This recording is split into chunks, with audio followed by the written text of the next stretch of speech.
Hello friends, நான் USA தமிழன் பேசுகிறேன். இன்றைக்கி வந்து ஒரு இன்ட்ரெஸ்டிங்கான டாபிக் பார்ப்போம். இண்டக்ஷன் ஸ்டவ்ஸ் எப்படி ஒர்க் பண்ணுறதுன்றது நம்ம புரிஞ்சுக்கலாம். என் சேனலுக்கு சப்ஸ்கிரைப் பண்ணுங்கள், என்னோடய வீடியோஸ் எல்லாம் ஷேர் பண்ணுங்கள், என்னோடய ப்ளேலிஸ்ட்டும் போய் செக் அவுட் பண்ணுங்கள். அதில் நான் வந்து கேட்டகரைஸ் பண்ணி வச்சுருக்கேன் டாபிக்ஸை. சரி, நம்ம வீடியோக்குள்ளே போகலாங்களா? ஓகே.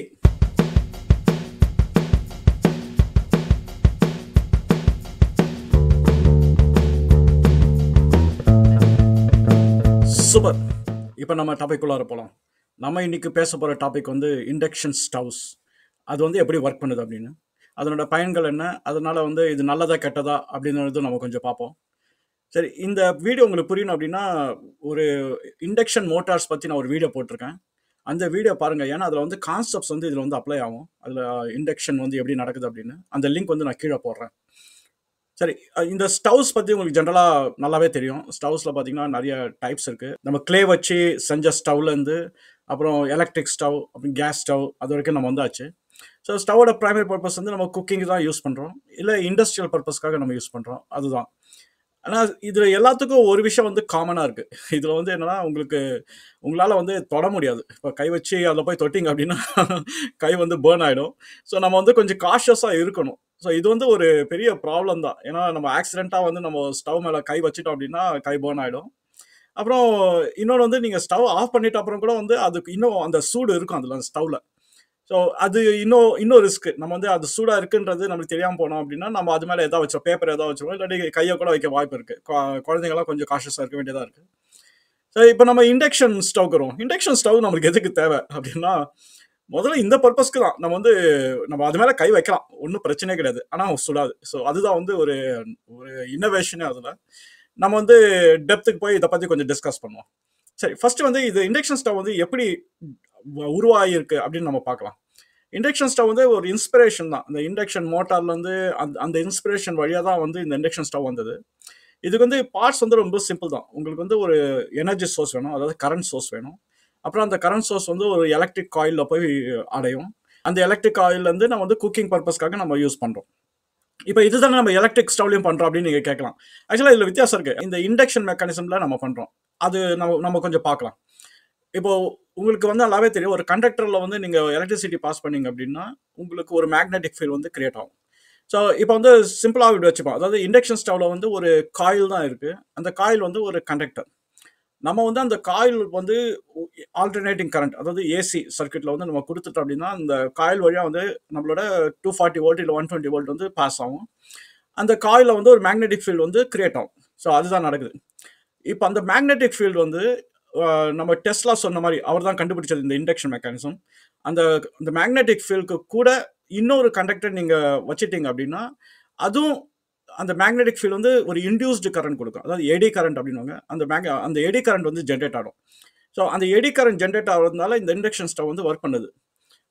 இப்போ நம்ம கேட்கலாம், எப்படி இந்த எடி கரண்ட் வச்சு நம்ம எப்படி வந்து இதை பாத்திரத்தை சூடு பண்ண வைக்க முடியும் அப்படின்னு. அங்கே தான் கொஞ்சம் மாடிஃபிகேஷன்ஸ் வந்து பண்ணியிருக்காங்க. என்னன்னா, இப்போ இந்த ஆல்டர்னேட்டிவ் கரண்ட் வந்து ஒரு காயிலில் போகும்போது இது ஆல்டர்னேட்டிங் கரண்ட்டாக இருக்கிறதுனால மேக்னெட்டிக்கோட போல்ஸ் வந்து சேஞ்ச் ஆகிட்டு இருக்கும். ஒரு டைம் இந்த நார்த் போல் சவுத் போலாக இருக்கும், அப்புறம் சவுத் போல் நார்த் போலாக வரும். ஏன்னா ஆல்டர்னேட்டிவ் கரண்ட் வந்து காயிலில் வந்து மாறி மாறி போயிட்டே இருக்கிறதுனால வந்து இது வேரியிங் மேக்னெட்டிக் ஃபீல்டு வந்து கிரியேட் பண்ணும். அந்த வேரியிங் மேக்னெட்டிக் ஃபீல்டு வந்து என்ன பண்ணும் அப்படின்னா, உங்களுக்கு வந்து ஏதோ ஒரு ஆப்ஜெக்ட் பக்கத்தில் வச்சுட்டா அது வந்து இன்டியூஸ்டு கரண்ட் கொடுக்கும். அந்த இன்டியூஸ்டு கரண்ட்டும் என்ன ஆகும் அப்படின்னா அதுவும் வந்து வேரி ஆகும். ஸோ ஒரு டைம் வந்து பாசிட்டிவ் நெகட்டிவ், நெகட்டிவ் பாசிட்டிவ், இந்த மாதிரி வந்து வேரி ஆகிட்டே இருக்கும். ஸோ இப்போ வந்து இதுதான் வந்து ஜென்ரல் பிரின்சிபல். ஜென்ரல் பிரின்சிபல் வந்து என்ன, ஒரு ஆல்டர்னேட்டிங் கரண்ட் கொடுக்குறோம், ஒரு காயிலில் கொடுத்தா அது வந்து ஒரு வேரியிங் எலக்ட்ரோ மேக்னெட்டிக் ஃபீல்டை கிரியேட் பண்ணும். அந்த வேரியிங் எலக்ட்ரோ மேக்னெட்டிக் ஃபீல்டில் வந்து நம்ம வந்து இன்னொரு கண்டக்டரை வச்சோம் அப்படின்னா அது ஏடி கரண்ட்ஸ் வந்து கிரியேட் பண்ணோம். அந்த ஏடி கரண்ட்ஸ் தான் வந்து நம்ம யூஸ் பண்ணுற இண்டக்ஷன் ஸ்டவ்வில் ஹீட் பண்ணுறதுக்கு. சரி, இந்த மெக்கானிசம் எப்படி ஆக்சுவலாக ஒர்க் பண்ணுன்றது நம்ம பார்க்கலாம். இப்போ வந்து இண்டக்ஷன் ஸ்டவ் வந்து இருக்குன்னு வச்சுங்களேன். இப்போ வந்து நீங்கள் ஒரு பாத்திரம் வைக்கிறீங்க அது மேலே அப்படின்னா, நம்ம ஆன் பண்ணுறோம் அப்படின்னா அந்த பாத்திரம் வந்து இன்ஸ்டண்ட்டாக சூடாகிடும். ஸோ இது எப்படி வந்து இன்ஸ்டண்ட்டாக சூடாகுதுன்னா, இதில் கப்பல் ஆஃப் திங்ஸ் வந்து நம்ம சர்க்கியூட்டில் வந்து மாடிஃபை பண்ணியிருக்காங்க. அதனால தான் அது இன்ஸ்டண்ட்டாக சூடாகுது. ஃபஸ்ட்டு வந்து அந்த பாத்திரம் வந்து it has to be like magnetic மெட்டீரியலாக இருக்கணும். எப்படின்னா, நம்ம வந்து அந்த பேன் எடுத்து நம்ம ஒரு மேக்னெட் வச்சோம் அப்படின்னா அது வந்து ஒட்டணும். அது வந்து ரிக்குவயர்மெண்ட். அப்படின்னா அந்த பாத்திரம் வந்து நம்ம சாதாரணமான பாத்திரம் வைக்க முடியாது. ஏதோ ஒரு அயன் பேஸ்ட் இல்லை ஸ்டெயின்லெஸ் ஸ்டீல் பேஸ்ட் அந்த மாதிரி பாத்திரம் வச்சா தான் வந்து மேக்னெட் கூட ஒட்டும். ஸோ அது ஒரு கண்டிப்பான ஒரு ரிக்குவயர்மெண்ட் இருக்குது. இல்லை பார்ஷியலாக மேக்னடைஸ்டாக இருந்ததுன்னா சரியாக ஒர்க் பண்ணாது. ஸோ இது ஒரு ட்ராபேக்னு சொல்லலாம். ஸோ நம்ம பாத்திரம் வந்து ஏதாவது மேக்னெட்டிக் இண்டக்ஷன் கேப்பபிள் உள்ள ஒரு பாத்திரம் தான் அந்த இண்டக்ஷன் ஸ்டவ்வில் வைக்கணும். சரி, அது நம்மளுக்கிட்ட இருக்குது. இப்போ ஏசி கரண்ட் வந்து நம்ம அனுப்புகிறோம், ஆல்டர்னேட்டிங் கரண்ட் வந்து அந்த காயிலுக்கு அனுப்புகிறோம். அந்த காயில் வந்து வேரியிங் மேக்னெட்டிக் ஃபீல்டு கிரியேட் பண்ணாலும் அது போதுமா அப்படின்னு பார்த்தா அது போதாது. ஏன்னா ஒரு ஆப்ஜெக்ட் வந்து ஹீட் பண்ண வைக்கணும் அப்படின்னா ஃபர்ஸ்ட் வந்து நம்ம ஒரு ஃப்ரிக்ஷனை வந்து கிரியேட் பண்ணணும். அந்த ஃப்ரிக்ஷன் வந்து எப்படி கிரியேட் பண்ண முடியும்னா ரொம்ப ஃபாஸ்ட்டாக வந்து ஒரு வேரியேஷன் வந்து இருக்கணும். இப்போ உதாரணத்துக்கு பார்த்தீங்கன்னா, இப்போ ஒரு இந்த கை வச்சுட்டு நீங்கள் வந்து ஸ்லோவாக பண்ணீங்க அப்படின்னா இதுவும் ஃப்ரிக்ஷன் தான். ஆனால் உங்களுக்கு வந்து ஹீட் வந்து கம்மியாக ஜென்ரேட் ஆகும். இதே வந்து இந்த கை வந்து ரொம்ப ஃபாஸ்ட்டாக இப்படி பண்ணீங்கன்னா உங்களுக்கு வந்து இன்னும் ஃபாஸ்ட்டாக ஹீட் ஜென்ரேட் ஆகும், இன்னும் ஸ்பீடாக ஜென்ரேட் ஆகும். இதே கான்செப்ட் தான் இந்த இண்டக்ஷன் ஸ்டவ்ல. இப்போ வரது என்னவோ ஆல்டர்னேட்டிங் கரண்ட் தான். அந்த ஆல்டர்னேட்டிங் கரண்ட் வந்து 50 ஹெர்ட்ஸ்ல வந்துட்டு இருக்கு. ஸோ அதனோட வேரியிங் எலக்ட்ரோ மேக்னெட்டிக் ஃபீல்டு வந்து ஒரு எடி கரண்ட்ஸை கிரியேட் பண்ணும். அதுவும் வேரியிங் கரண்ட் தான். ஆனால் அந்த ஃப்ரீக்வன்சி 50 ஹெர்ட்ஸ் இருக்கிறதுனால வந்து அது 50 சைக்கிள்ஸ் தான் நடக்கும். அப்படிங்க இருக்கும்போது என்னன்னா இது இந்த மாதிரி சீனாரி தான். கையை வந்து இப்படி ஸ்லோவாக நம்ம வந்து உரசுற மாதிரி தான் அந்த ஃப்ரிக்ஷன். இதை சால்வ் பண்ணுறதுக்கு என்ன பண்ணாங்க அப்படின்னா, அந்த ஆல்டர்னேட்டிங் கரண்ட் கூட வந்து ஒரு ஆசிலேட்டர் அப்படின்னு ஒரு காம்பனண்ட்டாக அட்டாச் பண்ணிட்டாங்க. அந்த ஆசிலேட்டரோட பர்பஸ் வந்து என்னன்னா, ஒரு இன்புட் வோல்டேஜ் எடுத்து அந்த ஃப்ரீக்வன்சியை மாற்றிடும். ஸோ இப்போ நம்ம இன்புட் வோல்டேஜோட ஃப்ரீக்வன்சி என்ன, 50 ஹெர்ட்ஸ் இல்லை 60 ஹெர்ட்ஸ் அந்த ஃப்ரீக்வன்சியில் வருது. இப்போது இந்த கையை இப்படிக்கு பதிலாக இப்படி பண்ணணும் அப்படின்னா ஃபாஸ்ட்டாக உங்களுக்கு வந்து 10 மடங்கு வேணும் அந்த ஹெர்ட்ஸ். அதனால் என்ன பண்ணால் இந்த ஆசிலேட்டர் வந்து அந்த 50 ஹெர்ட்ஸை வந்து கிலோ ஹெர்ட்ஸாக மாற்றிடும். ஸோ சுமார் ஒரு 100 கிலோ ஹெர்ட்ஸாக மாற்றிடும். அப்படின்னா அது ரொம்ப ஃபாஸ்ட்டாக போகுதுன்னு அர்த்தம். இப்போ ஆசிலேட்டர் வந்து அதை மாற்றினால என்ன ஆகுனா, அந்த வேரியிங் மேக்னெட்டிக் ஃபீல்ட் அந்த காயிலில் வந்து அதே ஸ்பீடில் வந்து வேரி ஆகும். இப்போ இன்டியூஸ்டு எடி கரண்ட்ஸும் அதே ஸ்பீடில் வந்து வேரி ஆகிறதுனால என்ன ஆகுனா, ஃப்ரிக்ஷன் வந்து கிரியேட் ஆகும். அந்த ஃப்ரிக்ஷன் தான் வந்து அந்த பாத்திரத்துக்கு ஹீட் கொடுக்குது. இப்போ நீங்கள் வந்து எல்லா ஸ்டவ்லையும் பார்த்துருப்பீங்க, ஒரு நாப் மாதிரி ஒன்று கொடுத்துருப்பாங்க. அதை வச்சு ஃப்ளோ வந்து கண்ட்ரோல் பண்ணுவாங்க. கேஸ் ஸ்டவ்வாக இருந்தாலும் எலக்ட்ரிக் ஸ்டவ்வாக இருந்தாலும் இதுலேயே அதே மாதிரி தான். இப்போ வந்து இதை வந்து எப்படி நம்ம ஹீட்டை வந்து கண்ட்ரோல் பண்ணுவோம் அப்படின்னா, அந்த ஆசிலேட்டர் தான் நம்ம கண்ட்ரோல் பண்ணுவோம். ஸோ ஹை ஃப்ரீக்வன்சியில் போயிட்டு இருந்ததுன்னா உங்களுக்கு வந்து நிறைய சூடாகும். இதே வந்து லோ ஸ்பீடில் லோ ஃப்ரீக்வன்சி ஜென்ரேட் ஆச்சுன்னா உங்களுக்கு கம்மியாக சூடாகும். ஸோ அந்த நாப் வந்து ஆசிலேட்டரோட ஃப்ரீக்வன்சி ஜென்ரேஷன் வந்து அட்டாச் பண்ணிடுவாங்க. அதனால வந்து உங்களுக்கு ஃப்ரீக்வன்சி கண்ட்ரோல் பண்ணுறதுனால உங்களுக்கு ஹீட்டும் கண்ட்ரோல் ஆகும். ஸோ மேக்ஸிமமில் இருந்ததுன்னா நிறைய ஹீட் இன்ஸ்டண்ட்டாக வரும். இது எல்லாமே இன்ஸ்டண்ட்டாக நடக்கும். அதனால வந்து இது டைம் டிலேவே இருக்காது. சரி, இதை மறுபடியும் ரன் டவுன் பண்ணுவோம் நம்ம குழம்பாமல் இருக்கிறதுக்கு. ஆல்டர்னேட்டிங் கரண்ட் வருது வந்து 50 ஹெர்ட்ஸில் தான் ஃப்ரீக்வன்சியோட வருது. அது நம்ம காயில் அமிச்சா ஒரு எலக்ட்ரோ மேக்னெட்டிக் ஃபீல்டு வந்து கிரியேட் ஆகும். அந்த எலக்ட்ரோ மேக்னெட்டிக் ஃபீல்டு வந்து டைரக்ட் கரண்ட்னா சேமாக இருக்கும். ஆனால் ஆல்டர்னேட்டிங் கரண்ட்டாக இருக்கிறதுனால எலக்ட்ரோ மேக்னெட்டிக் ஃபீல்டு வந்து வேரி ஆகிட்டே இருக்கும். இப்போ 50 ஹெர்ட்ஸ் இருந்தால் நம்மளுக்கு இனஃப் ஃப்ரிக்ஷன் வந்து கிரியேட் பண்ண முடியாததுனால நம்ம என்ன பண்ணுறோம், ஒரு ஆசிலேட்டரை நடுவில் போட்டுறோம். ஸோ ஆல்டர்னேட்டிவ் கரண்ட் வந்து ஆசிலேட்டர் வழியாக போகும்போது ஆசிலேட்டர் வந்து அந்த ஃப்ரீக்வன்சியை எக்ஸ்போனென்ஷியலாக இன்க்ரீஸ் பண்ணி விட்டுரும். இதான் 50 ஹெர்ட்ஸை வந்து கிலோ ஹெர்ட்ஸாக மாற்றிடும். அந்த கிலோ ஹெர்ட்ஸ் ஃப்ரீக்வன்சியும் அந்த காயிலில் போகிறதுனால அந்த அவ்வளோ ஸ்பீடில் வந்து வேரியிங் மேக்னெட்டிக் ஃபீல்டு வந்து கிரியேட் ஆகுது. இப்போ தான் இந்த பாத்திரம் வருது. இந்த பாத்திரம் வந்து ஒரு எலக்ட்ரோ மேக்னெட்டிக் ஃபீல்டு கம்பேட்டபிள் பாத்திரமாக இருக்கிறதுனால வந்து என்னாச்சு அப்படின்னா, அந்த பாத்திரத்துக்கு கூட ஒரு இண்டக்ஷன் கரண்ட் ஒன்று கிரியேட் ஆகும். அந்த இண்டக்ஷன் கரண்ட் வந்து இந்த வேரியிங் மேக்னெட்டிக் ஃபீல்டு வந்து ரொம்ப ஃபாஸ்ட்டாக வேரி ஆகிறதுனால என்ன ஆகுனா, அது வந்து அங்கே உரசும். அதாவது ஒரு ஃப்ரிக்ஷன் ஒன்று கிரியேட் ஆகும். ஃப்ரிக்ஷன் கிரியேட் ஆகி அந்த பாத்திரம் வந்து சூடாயிடும். ஸோ இது வந்து எக்ஸாம்பிளாக நான் வந்து இப்படி கை வந்து ஃபாஸ்ட்டாக உரசினா எப்படி சூடாகுதோ அதே மாதிரி வந்து அந்த பாத்திரம் வந்து எலக்ட்ரோ மேக்னெட்டிக் ஃபீல்டு வந்து ஃபாஸ்ட்டாக போகிறதுனால வந்து பாத்திரம் வந்து சூடாயிடும். இப்போ வந்து இதில் என்ன அட்வான்டேஜ் அப்படின்னு நீங்கள் பார்த்துட்டீங்க அப்படின்னா, இப்போ எல்லாமே இதில் வந்து எலக்ட்ரோ மேக்னெட்டிக் ஃபீல்டு தான். இப்போ ஸ்டவ் ஆன் பண்ணிட்டோன்னு வச்சுங்க, ஆன் பண்ணிவிட்டு நம்ம போய் கையை வைக்கிறோன்னு வச்சுங்க, ஒன்றுமே ஆகாது. ஏன்னா உங்களுக்கு வந்து அந்த எலக்ட்ரோ மேக்னெட்டிக் ஃபீல்டு வந்து கை வழியாக பெனட்ரேட் ஆகி போகும். ஆனால் வந்து ஒன்றும் இம்பாக்ட் கிடையாது எவ்வளோ ஃப்ரீக்வன்சியில் வந்தாலும். உங்களுக்கு ஒரிஜினல் ஆல்டர்னேட்டிவ் கரண்ட் வந்து சூடு கிரியேட் பண்ணல. எது சூடு கிரியேட் பண்ணுது அப்படின்னா, அந்த பாத்திரம் நீங்கள் வச்சாதான் வந்து சூடு கிரியேட் ஆகும். ஏன் சூடு கிரியேட் பண்ணுதுன்னா, அந்த பாத்திரமும் ஒன் ஆஃப் த பிளேயர் இந்த எலக்ட்ரோ மேக்னெட் ஸ்டவ்ல நம்ம எந்த பாத்திரமும் வைக்க முடியாது. ஸோ அதுக்குரிய கம்பேட்டபிள் பாத்திரம் தான் வைக்க முடியும். ஸோ அதுதான் அதில் இம்பார்ட்டன்ட். ஸோ நீங்கள் வந்து ஸ்டவ்வை வந்து நீங்கள் ஆஃப் பண்ணலை அப்படின்னு சொல்லி நீங்கள் மறந்து போயிட்டா கூட ஒன்றுமே பிரச்சனை கிடையாது. யார் கை வச்சாலும் ஒன்றும் ஆகாது. அதனால் வந்து நீங்கள் நிம்மதியாக இருக்கலாம். அதே மாதிரி உங்களுக்கு வந்து ஸ்டவ் ஆஃப் பண்ணியாச்சு அப்படின்னா அதில் சூடு இருக்காது.